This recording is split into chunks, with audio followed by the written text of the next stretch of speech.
Pues ya estamos aquí por fin, en la Gipuzkoa Encounter 13, con la última entrevista que online que vamos a hacer, y estamos ni más ni menos que con una eminencia, un señor que para los que tenemos ya cierta edad y hemos jugado a los videojuegos desde hace un tiempo, es todo un honor poder estar con él, el señor Frank Klepacki.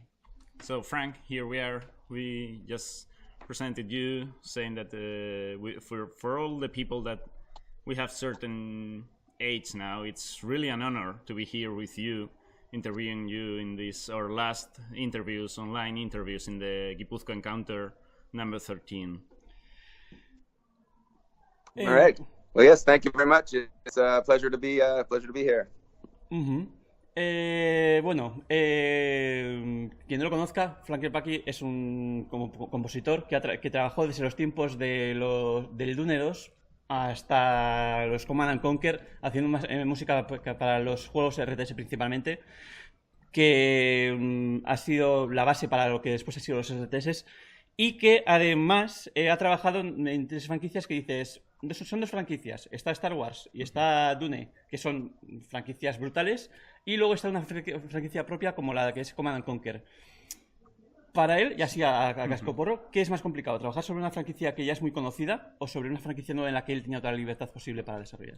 Frank, we know you've been working in several different franchises, gameplay franchises since you started with Dune and Star Wars, and then you got to First you Dune, o sea, Dune. First Dune, then Command and Conquer, and then Star Wars. So you've worked for franchises who had music already composed, and then you got all this freedom, this creative freedom from Command and Conquer. What was the difference for you between one case and the other, having complete freedom and having to follow certain guidelines? Yeah, so each game's different, just depending on what's required of it. When I worked on Dune, actually, I had a bit of creative freedom on that one too, because it was all MIDI playback for that particular game, and I took some influence a little bit from the 1980 movie, the 1980s movie Dune, and then also the other game of Dune that was made at the same time by a developer called Creo, and so I just kind of took some influence from that and then made my own thing with it, and it didn't really have any specific guideline that I needed to focus on. I was kind of able to do that. Then with Command and Conquer, of course, that was a complete experiment. So all of the music that you hear in that game, I definitely did a bit of variety in terms of all kinds of genres and mixed them all together.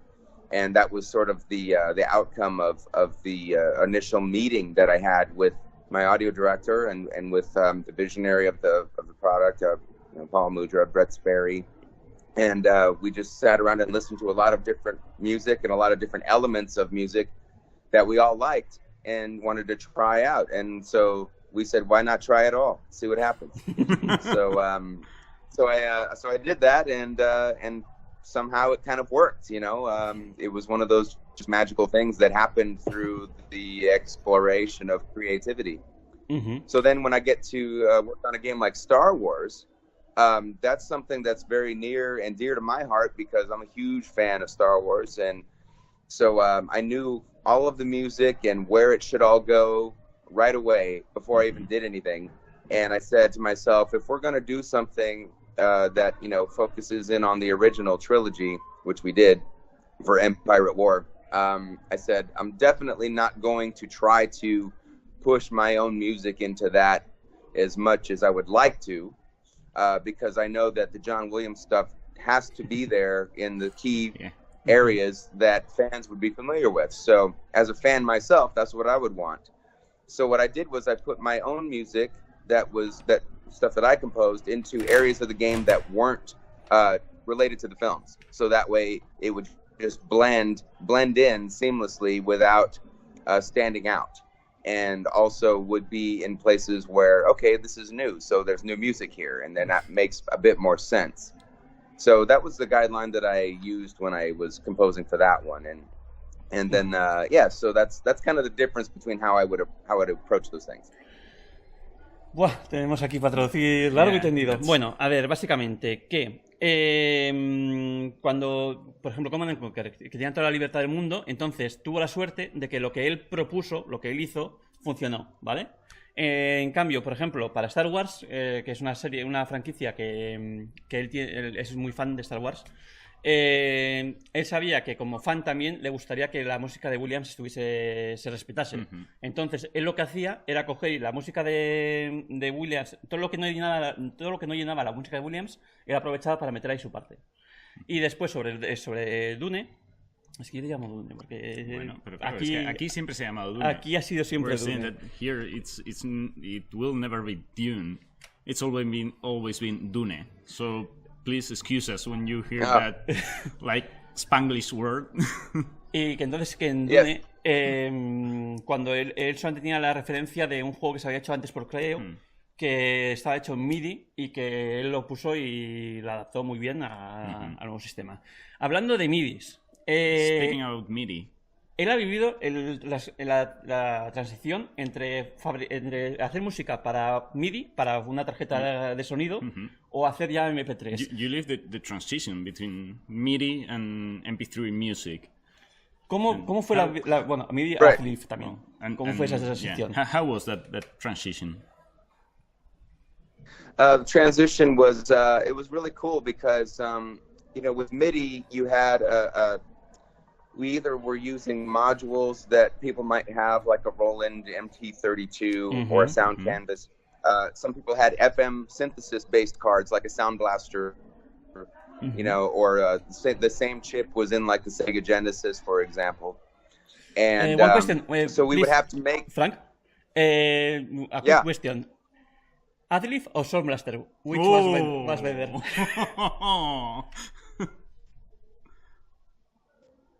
What's that? Do you prefer Adlib or Sound Blaster or Creative? Come on, say they sounded very. I started with the Adlib card, so that's what I could say. That was the first card that I started using FM synthesis was Adlib card, and I used their software to compose with too. It was called Visual Composer. So I definitely did everything first on the Adlib and then just let it translate over to the Sound Blaster. Y bueno, puedes seguir ya, perdón porque haber empezado, pues que... You can go on with the question. We're sorry we got this little question in the middle, but we had to ask it. Sure. Anyhow, I had to create a lot of my own instruments with the FM synthesis stuff and with MIDI-based things, and so it was nice to utilize the real synthesizers and guitar and everything for when we were going to do streaming.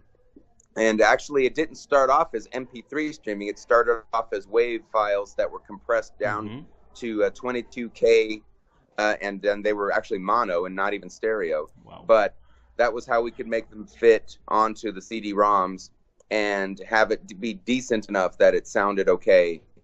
But it still was representation of how the music sounded that I composed in its original form. So that was an exciting time to make that transition, and certainly had no desire to go back to MIDI after that. Bueno, a ver, ha sido un poco así esto porque ha empezado a hablar de que sí, que en MIDI pues estaba Adlib, estaba tal, y yo he tenido que saltar ahí porque para los que tenemos ya una edad, esa batalla entre Adlib y Sound Blaster era demasiado mítica como para no preguntarle a ver de quién era. Él esquivó la pregunta diciendo, no, yo empecé trabajando en Adlib con Adlib y hasta ahí puedo leer. Pero bueno, luego ya he explicado que al principio el salto no fue directamente a MP3, sino que fue con WAV y encima WAV mono. O sea que tenían que hacer... Pero además él comentaba que también tuvo que generar los módulos para sintetizar los instrumentos que él quería sintetizar. Eso es, o sea, el cambio no fue directamente de Sound Blaster ya puede hacer, ya tengo libertad total. No, hubo ese paso intermedio en el que tuvo que sintetizar los instrumentos para que sonasen bien, pero sin ser todavía un MP3 como en condiciones. De la época de... Antes de pasar ya a lo que es los nuevos sistemas, de la época antigua, ¿qué ¿qué bandas son, o sea, qué tema fue el que más le gustó o que en el que usó trabajar y cuál fue el que lo escuchaba y dice, podría haberlo hecho mejor? From that old times, which theme is the one that you feel really proud about it? You remember it like something great, and which one do you think you could have done it better? All times. Yeah, that MIDI times. So, you're just talking about only MIDI music? Only MIDI? Or hasta el War. Or just in general? ¿Solo MIDI o en general? De la parte the MIDI until Wave arrived. Oh, okay. So with the MIDI scores, it was trying to think of what my favorite would have been in those particular themes. Well, actually, what was interesting was we did, like I said, we used to do support for the Roland modules for like the MT32 and the Sound Canvas. Mm-hmm. So those were actually, higher quality instruments for general MIDI that you could hear rather than FM synthesis. And so it was fun to translate those different versions for people to be able to use. And I really enjoyed how that happened for Legend of Kyrandia, mm-hmm. because it sounded a lot more like what I wanted it to, with the different ethereal instruments and more ambient sounds that mixed in with it. And so I really enjoyed that process a lot. And also Monopoly. When we did Monopoly in '95, that was all MIDI. That was the last game that we did in MIDI. Mm-hmm. And it was all like jazz music and ragtime music. And so it was a very different thing that I hadn't done before in a video game soundtrack. And therefore, I had a lot of fun exploring all of those genres and making my own versions of that. So it was those were good times. In terms of a MIDI score that I wanted to do better, there was a game that came out for the Turbo Graphics called Order of the Gryphon. Mm-hmm. And there were some limitations with the way that system played back and translated my music, and it was a very frustrating process for me. So it would stop making the tempo the correct tempo, like it would speed it up or slow it down, and and I was like, it's not supposed to be that speed. What's the problem? And I was like, it's just a bug in the system. It's just what it does. And I'm like, well, that sucks. So so that was kind of frustrating to maneuver around that, and so I wish that would have been better. Mm-hmm.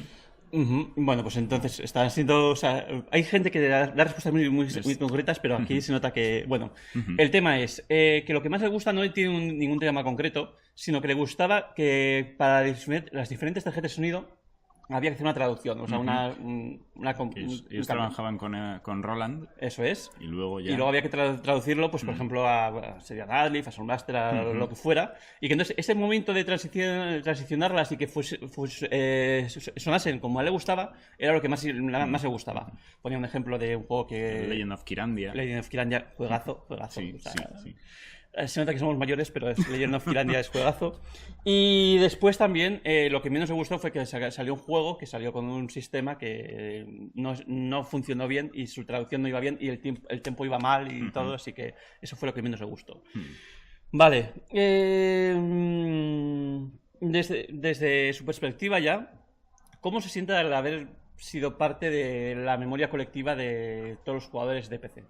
As from your perspective, How do you feel when you think that you're part of the collective memory of game players, of PC game players? En su música. Your music, we mean. It's very flattering, and it's one of those things that I don't think about too much. Not because I don't want to, but just because when you're working and you just tend to be in your own bubble, like you don't think about what's going on in the outside world, and you're just focused on what you're working on. So because I'm in that zone so much, I don't stop a lot to really think about that. But then once in a while, I'll be in a situation where, like just being at Game Developers Conference or or PAX or any of these other gaming conventions, then it really hits me, because the people come out and they want to meet me. They bring things for me to sign, autographs, and so then it reminds me that this has a large impact on the rest of the world, and gamers in particular that have had great memories from their experiences. And I always compare it to people who are fans of movies or television shows or other bands. There's something about the cultural and entertainment that really impacts people in different ways, and they have those experiences that are special to them, and I appreciate that. So it's great to be part of, whoever's life has been impacted by that. Uh-huh. Bueno, que él no piensa mucho en ello porque está en su burbujita. Está en su burbujita, los músicos cuando se meten en su burbujita, pero que sí que lo nota cuando llega a una convención de estas y de pronto veas que la gente le pide autógrafos y todo eso, entonces sí que le llena. De todas formas, aún así, me gustaría saber cómo le gustaría, porque vale, una cosa es que él no lo sienta tal cual, pero cómo le gustaría a él ser recordado. So, how would you like to be remembered? That's a tough one. Yeah. I don't really know. I think that I already. It seems to me that the way that my soundtracks have been special to people, that they really like them. I think that that's basically how I'm going to mostly be remembered. In terms of my contribution to the video game industry. So I'm very, very fine with that. For me personally, I'm just happy to have accomplished a lot of different other things along with that have enriched my own life. Like as a performer, for example, that's always been the other thing that I do a lot of in different bands in different ways, whether it's my own material or playing drums for other bands that I love.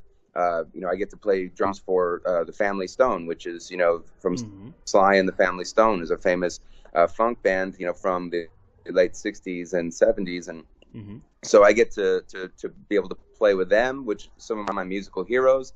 I've filled in for the band Asia sometimes. So that's also a lot of fun. They're just great people to work with. And have gotten to play with symphonies around the world. I've gotten to perform my own video game music live with a live band, and so I want to do more of that, and that's something else that enriches my own life. So I would like to also be, I guess, known for that as well, just because it's my own love, and I hope that would translate to other people as well. Pues que además de que se le acuerde en los videojuegos, porque está bien que te recuerden en los videojuegos, que a él lo que le llena también es cuando va por ahí de concierto, no ya solamente de sus temas, sino va de batería.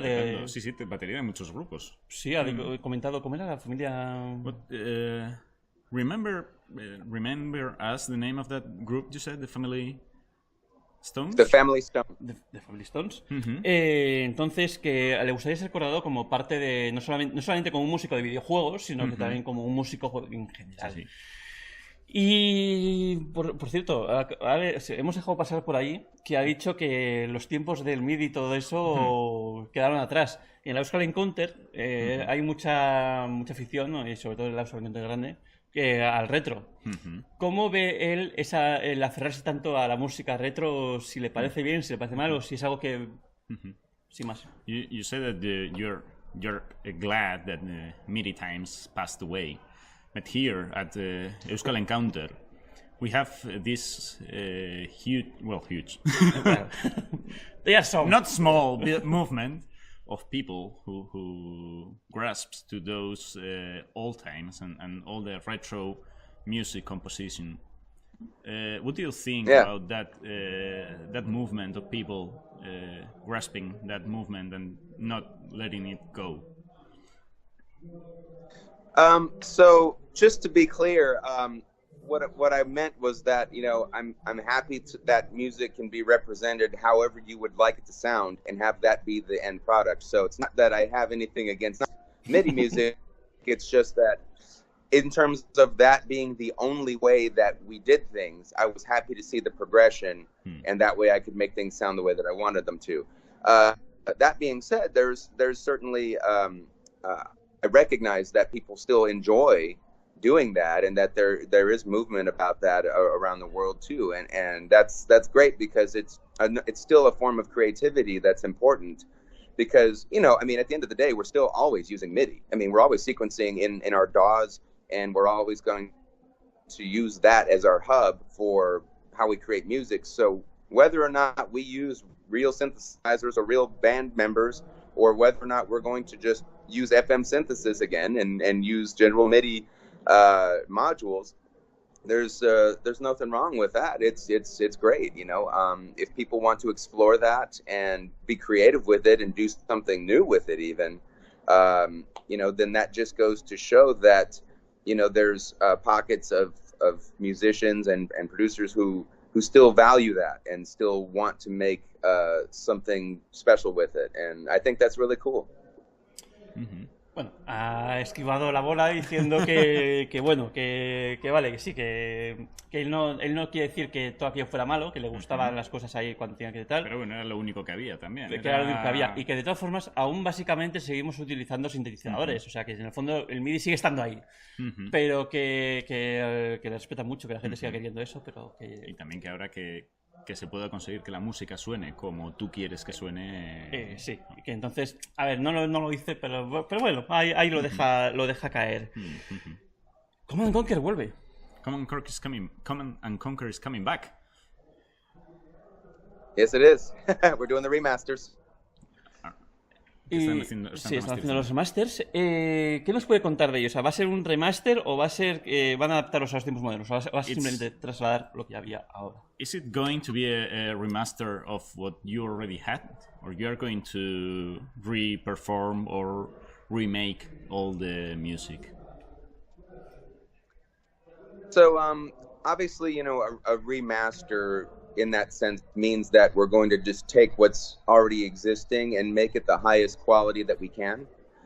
So we're going to preserve, you know, the original gameplay, you know, and not change anything, but it's, you know, going to be having support for 4K resolution, and then I'm going to, of course, be working on getting all of the audio in the highest quality that it's ever been heard. So I've been going through and trying to find as many original mix sources as I can, and there's some things that I haven't found yet, so I'm trying to see if I might be able to just recreate those exactly as they sounded. So that's a thing that I'm exploring, and then you know, working on getting just all of it, the sound effects and voices, just to be clearer and have better quality all around, and then I'm just going to take it from there. You know, we've really just only begun, you know, in the last few months, you know, really getting things on track where we think this is going to go. So that's the progress so far. Pues que sí, que va a haber un remaster, pero que como la propia palabra dice, lo que va a hacer va a ser, van a coger todo lo que ya había y lo van a adaptar a los sistemas actuales, 4K, y la música va a intentar hacer que coger todos los cachos que tenía, todos los mixes que tenía, y hacer que suenen como deberían sonar ahora con toda la tecnología que tenemos actualmente. Con el problema de los que hemos perdido, que bueno, se intentará que suenen parecido o igual. O sea, han parecido o igual. Claro, pero con cada paso de Conan and Conquer, la Hell March iba cambiando. ¿Podemos esperar una nueva versión de Hell March o...? With each step in Conan and Conquer, Hell March mutated. So, can we expect a new Hell March, or are you going to use previous version? Well, I mean, we're definitely going to have the original version in there. That is, you know, just going to be very high quality, and that's about all I can say right now. Había que intentarlo. We have to try. Y recordando aquella época de los Command and Conquer y de Dune también, porque cuando Dune hacía los juegos posteriores había se notaba que los creadores del juego estaban muy metidos en el título. Por ejemplo, cuando hacían cinemáticas, las hacían con el croma este detrás y tal, y era casero, pero era entrañable. ¿Cómo ve eso ahora mismo? O sea, ¿cree que ahora sería posible hacer algo de esa forma tan cutre, personal, digamos? When in the old days, in Command and Conquer days and Dune, you could feel that all the creators of the game were doing something really personal for them. It was almost, not almost, it was handmade. Something really. The coolest things, for example, they were made with this green screen. Yes, and the people that work there, like for example, Kane, the chapter of Kane was a mythical one. How do you feel? Do you think that actual creators have that kind of involvement, that personal involvement in games? Oh, absolutely, without a doubt. We just gave a talk about this at GDC, in fact, which was illustrating the fact that everybody on that team really went above and beyond and out of their way to create the most, special thing they could, because they were excited about it, they were invested in it, and whatever portion that they were going to contribute, they really wanted to do the best job and put in anything extra that would really complement the game and make it that much better. We're always improving upon what we were working on, including myself. I went through different mixes of songs just to get it right, and I went through different edits, and we, interfaced with each other. We talked to each other about different ideas and opinions. And it was just a very cohesive effort that way. And, all the programmers, the artists, they all really went above and beyond to contribute, and make it awesome. And because we knew it was special, we didn't know that it would be as successful as it was, for sure, because you can never predict that. But we knew that it would be fun. We knew that it would be something special. And that really just resonated with our work. And it showed. When the gamers got a hold of it and started playing it, they obviously could see that as well as yourself. And so it's fun to see that translate so well and for it to be that special to everyone else, because, we had that spark initially ourselves. Bueno, pues que sí, que ellos no sabían que iba a tener tanto éxito el juego, pero sí que cada artista que estaba en el juego quería aportar su granito de arena por hacer el máximo para que ese juego fuera lo mejor posible. Pues había mucha colaboración entre ellos y era algo que él se congratula de que haya trascendido y se note en los videojuegos. Aparte de los juegos que tú creaste, ¿has jugado un juego actual que te haya gustado mucho y que hayas sentido que tiene algo del espíritu de aquella época? Apart from the games you created, have you played nowadays any game that brings you that sensation, that brings you to that era, that kind of personal involvement in the game? Yeah, I play games, when I can. I don't have a lot of time, but when I do, I tend to focus on one at a time so I can give all my attention to one game at a time. So it's kind of cool because one of my favorite games last year was and still is Conan and Exiles. And I've played that game so much, it's ridiculous. And but what's cool about it is that I'm, been able to be an audio director on a Conan game that we're working on at Petroglyph called Unconquered. So I've been able to, I know exactly where all of the sound assets go and all of the music goes. So it's another case of, okay, I know the game so well, I know where to put everything already. And then it's just a matter of implementing it in a way that, makes sense to our game.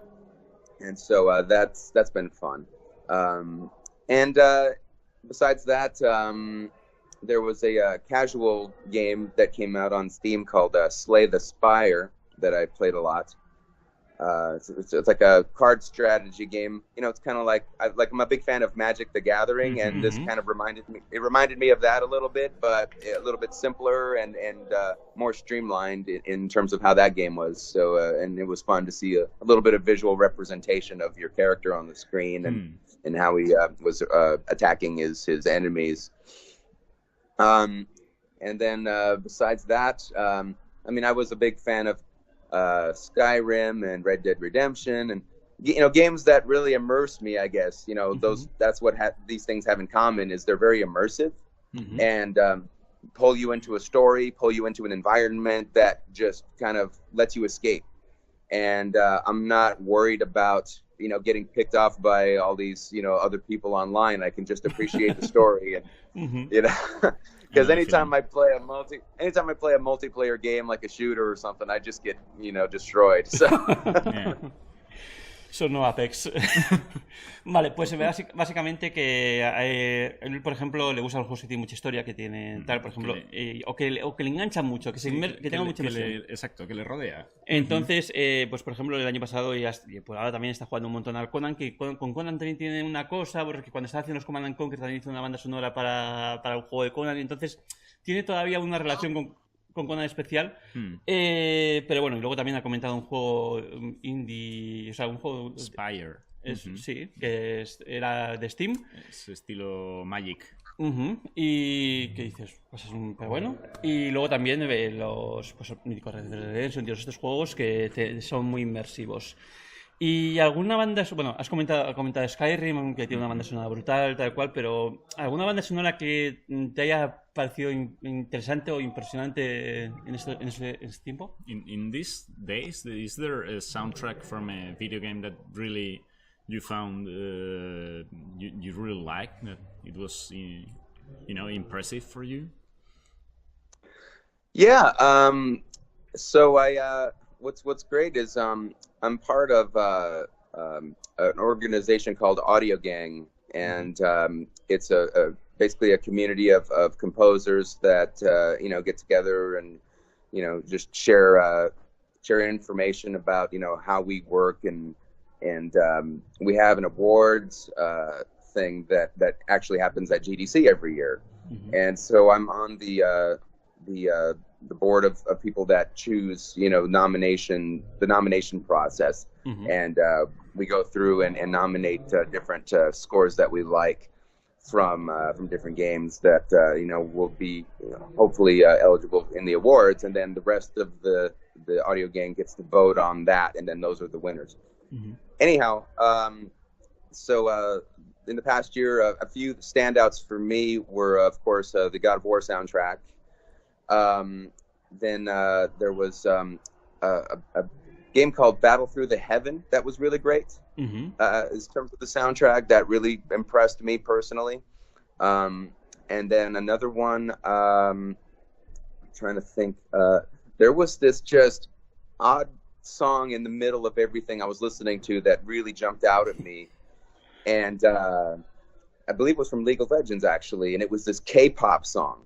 Oh. And out of everything that I listened to, I was just like, this is so well done. I mean, not that I listen to a lot of K-pop music, but I can appreciate what it takes to do that, and this particular track just really knocked me out, because it felt like something I would hear on the radio, and it was part of this game soundtrack, and all in the K-pop genre, and I was just like, this is really cool. So it's fun to hear these things that I don't normally go out and seek out to listen to, and then all of a sudden I'm hearing them in the context of nominating them for something, and so then it's cool because I get to have a perspective that's different. I haven't necessarily played the game to hear that, but I can feel how it might work. Pues que él forma parte, sí, es son respuestas muy largas, entonces hay que sintetizar un poco. Él forma parte del jurado de una asociación en la que están un montón de compositores que se reúnen en la GDC y te dan premios y todo eso, entonces él se encarga de nominar también. Pero bueno, que aparte de eso, hay algunos juegos que sí le llaman mucho la atención, ha comentado algunos, los nombres, algunos. Sí, Battlefield of Heaven, creo que era uno. Pero que lo que más le sorprendió fue que hay un juego, él no juega a LOL, pero que le sorprendió muchísimo que una canción de LOL que era estilo K-pop le gustó mucho y le gustó mucho porque le chocó, pero es que además luego también él era capaz de decir, de pensar, de intuir cómo se podía meter en el juego. Entonces, ese cambio de estilos de lo que se suele escuchar más o menos en los videojuegos y del K-pop, pues le pareció muy curioso. Pero claro, pero es que estamos hablando con el maestro que cambió el estilo de música, porque recordemos que él fue de los primeros que metió en la música metalera, digamos, dentro de los videojuegos. ¿Hay que él cree que hay algún estilo que no se pueda meter en un videojuego? Igual que él rompió con todos los moldes y metió el metal, ¿hay algún estilo que... Bueno, él y software, pero bueno, eso no lo vamos a decir aquí en directo. ¿Hay algún estilo que no sé, que lo ves complicado de meter en un videojuego? So we're speaking with you, and you like broke what everybody hoped or everybody expected in a video game soundtrack, and you got metal music into the game. That was really something that nobody expected in the moment. Do you think there is any style of music that cannot or is more difficult to get into the video game, into a soundtrack of a video game? Well, that really is variable. It depends on the project. It depends on the team that's working on it, or the people in charge that you're interfacing with. Everybody has a different idea of what should be the soundtrack for any specific game, and so if it's a game that I'm audio directing on, then I have more of a say in that, because I can, make those creative decisions, or at least try them out to see if they work, without having to already be limited to something. But if I'm freelancing and I'm working on a project that someone else already has a vision for, then they're going to explain what that is to me, and I'm going to try to fulfill that as best as I can.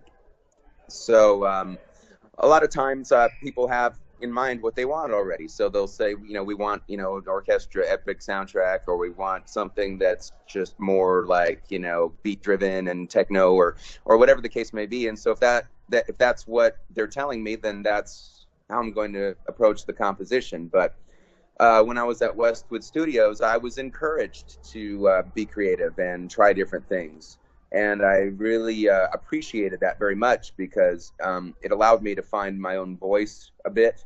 And it also allowed me to just try different genres of music to see what would work. I've always been a fan of heavy metal music and funk music.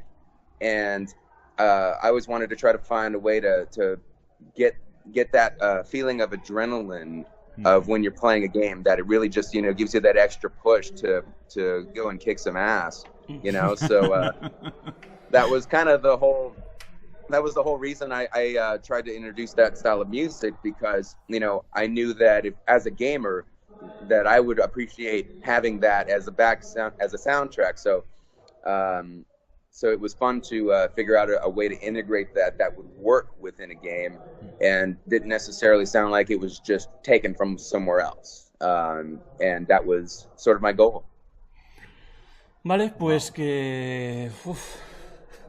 No, lo que es que claro, que depende muchísimo del proyecto, porque hay proyectos en los que él es el director creativo y hay proyectos en los que te contratan como freelance y te dicen, no, mira, es que quiero que sea techno, o quiero que sea una música muy épica, orquestal, y entonces ahí tienes poquito, pero que en Westwood sí que le decían, tú busca, experimenta, haz lo que te apetezca. Y ahí fue cuando realmente él se encontró a sí mismo. No, que eso es, que le ayudó a realizarse, digamos. Sí. Entonces,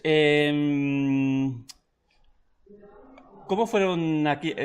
¿Cómo vivió la época dorada de Westwood y luego ya cuando la cosa empezó a torcerse? How do you live these golden times of Westwood Studios, and then this moment when it started to decline? So yeah, I think I know what you mean. Yeah, it definitely felt like the golden age of game development, back in those days at Westwood Studios. And it's because, we were in that type of environment that people were encouraged to be creative and to think outside the box. And we would always hear this from the from Brett, especially Brett Spire. He was always saying those types of things. We would joke about it sometimes, like, it always has to be new, it always has to be fresh, and but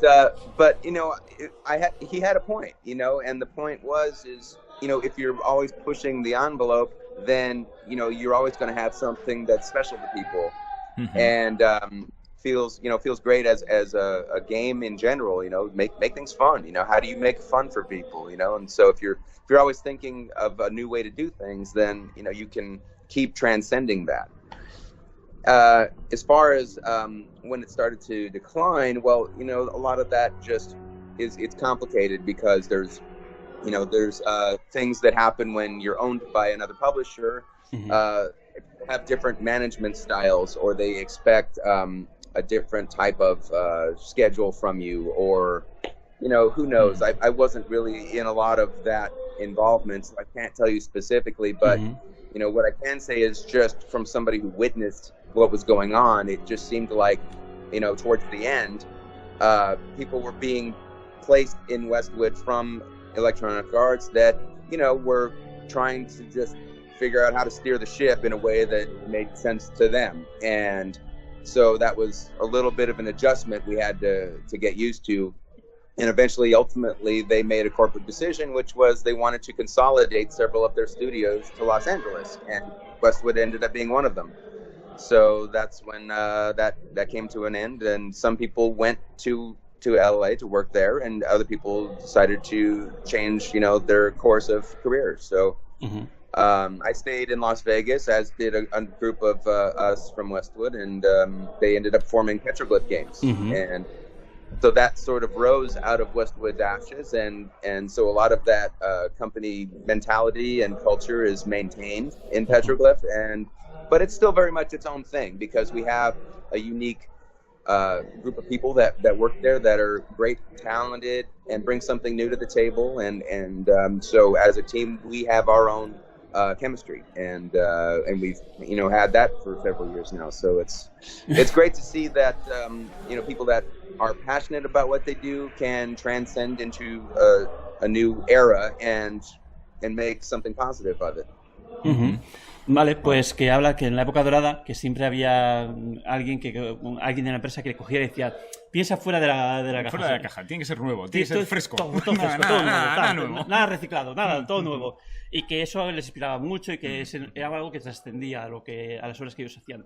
Luego ya cuando la cosa empezó a declinar un poco, cuando fueron absorbidos por Electronic Arts, entonces... Pero ya había un poco un choque de dos culturas. Eso es, una más organizada, más centralizada, que era la de Electronic Arts, que incluso les hizo irse a Los Ángeles, y entonces ahí hubo gente que se fue a Los Ángeles y otra gente que decidió quedarse. Por ejemplo, él se quedó en Las Vegas y formaron Petroglyph, que es con los que después hicieron el juego de Star Wars.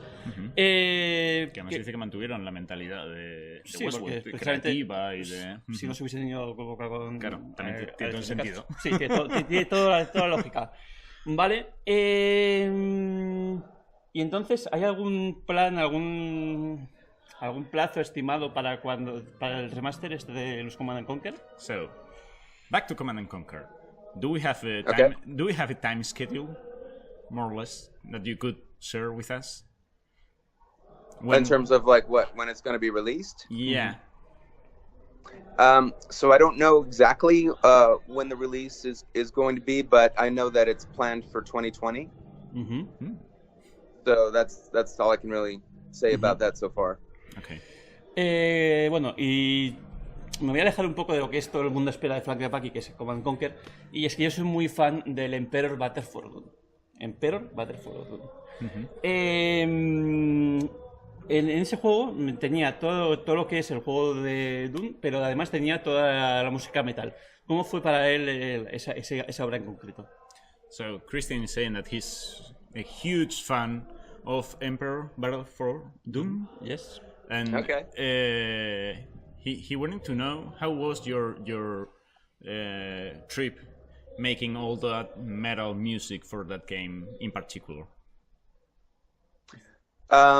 So you're talking about for Emperor Battle for Dune, right? Yes. That specific game? Mm-hmm. Okay.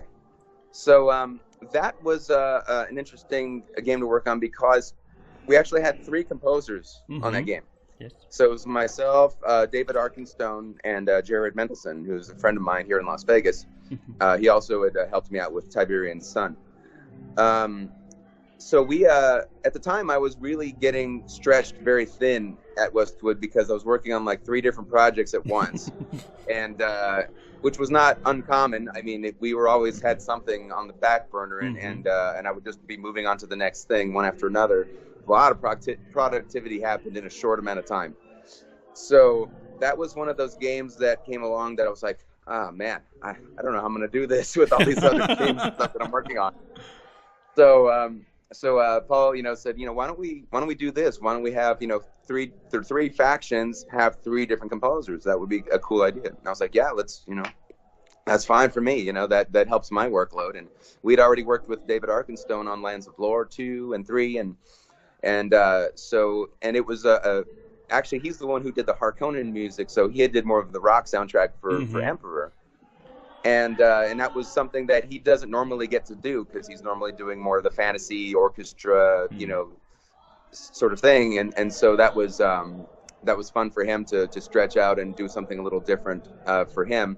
And then of course Jared, he was already great at doing more of the electronic, based music. That was a little bit strange that we worked on Tiberian Sun. So he took that and did something that was more in the Dune universe with his style of music.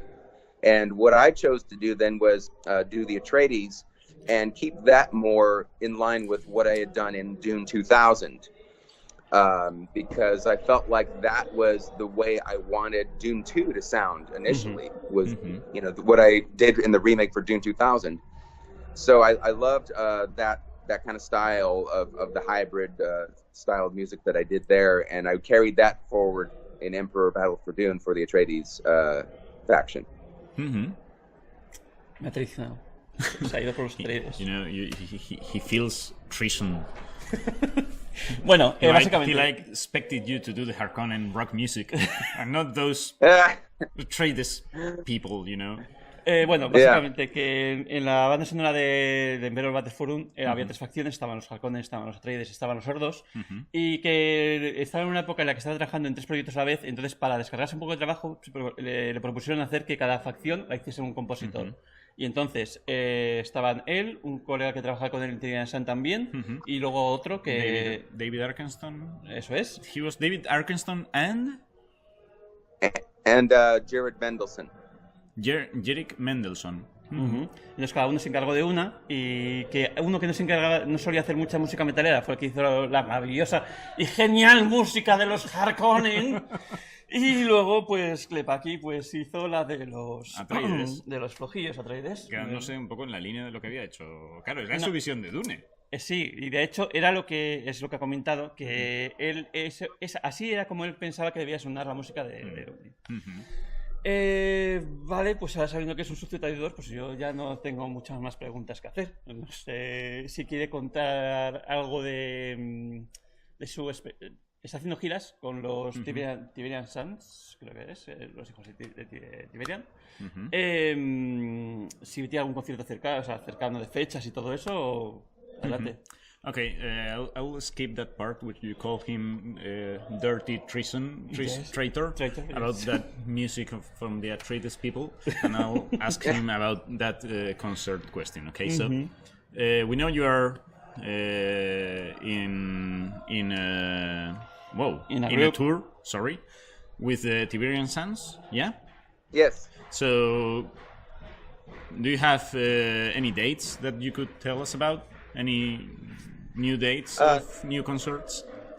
Not at the moment. We're working on some things for the future, and hoping that the opportunities come to fruition. But when we did our show at MagFest earlier this year, it was a resounding success. More than I even expected. And once again, when you're in your bubble and you're just focused on what you're working on, you don't really know what to expect and you don't think about those things. But once again, I was very surprised at the reception. that we got because we basically filled a 5,000 person ballroom, and wow. and we were it was just everybody was so into it, and the production was just top tier. The staging was fantastic. And of course, the Tiberian Sons were a fantastic and talented band to work with, and so it just made sense. They already had the name, so I had to ask them to join me, right? But based on how well that did, we got some interest. Started to get some interest from other festivals and conventions and things like that have been asking about our availability and what we could work out. So we've been talking to some people about that and possibly wanting to do some dates in Europe at some point as well. So we'll see what happens, but nothing that I can talk about right now because it's still just sort of in discussion.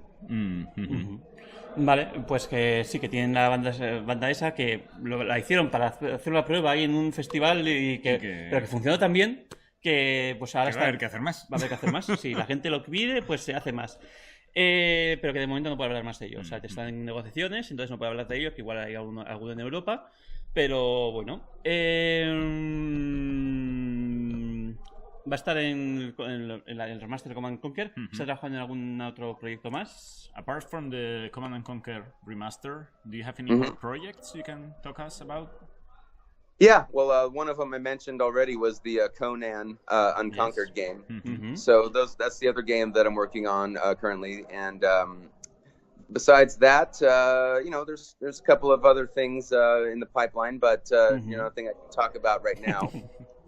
One thing that I did recently, though, a few months ago, the game called Lethal League Blaze had come out, and I had contributed one song to that and it was just a whole bunch of different composers that all had like one song on the game, and so I was one of the ones they reached out to, and my song Decibel from my album Rocktronic actually is on there. So I have a lot of solo albums out. I don't know if your audience knows about that as much, but I have 9 different albums out under my name, and so that was one of the songs that they liked that they wanted to use for the game. So that was fun. Pues que además de proyectos que tiene por ahí que todavía no puede hablar, está también. el de Conan que ya he mencionado antes y otro juego en el que puso una canción. ¿Pero es una canción estilo Sucio Atreide o es metalera?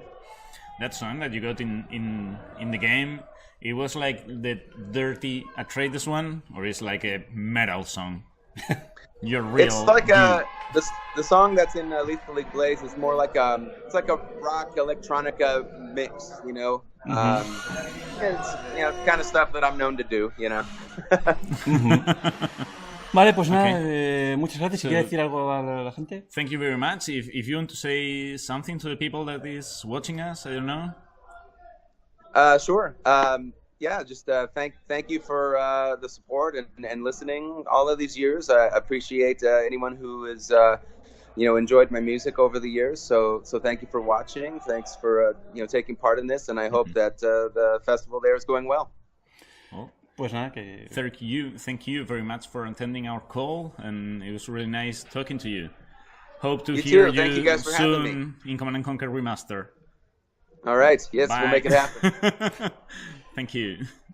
Okay, goodbye. Bye. Vale, pues eso es todo con Klepacki. Me ha traicionado, o sea... Pero vamos, pero tremendamente, ¿eh? Ha sido un golpe bajo, ¿sabes? duro. Como en Los Simpsons, mira, aquí es donde exactamente se le rompió el corazoncito. Pues igual. Ha sido algo terrible. ¿Tú esperabas los Harkonnen? Es que las Harkonnen hacen música, o sea, Bueno, pero... La de Command & Conquer, Harkonnen, está ahí, y no era la suya, pero bueno, ¿qué le vamos a hacer? En fin. Piensa que lo bonito es que él enseñó a Arkenstone a hacer ese tipo de música, seguro. Sí, porque el otro día ya dijo que no era su estilo, pero que bueno, que tal.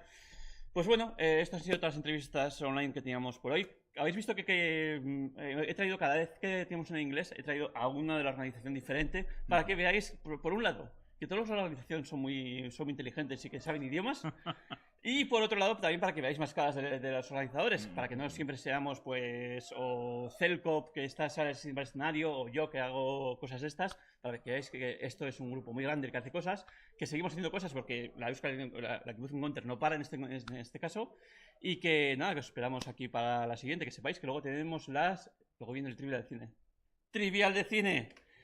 ¿Habéis sido especialmente sádicos? No, esta vez podrá acceder a más gente. Y luego tenemos a la noche todas las proyecciones. Proyecciones de los cortometrajes, de los doblajes, que tenemos un doblaje de Netwarner por ahí que tenéis que verlo sí o sí.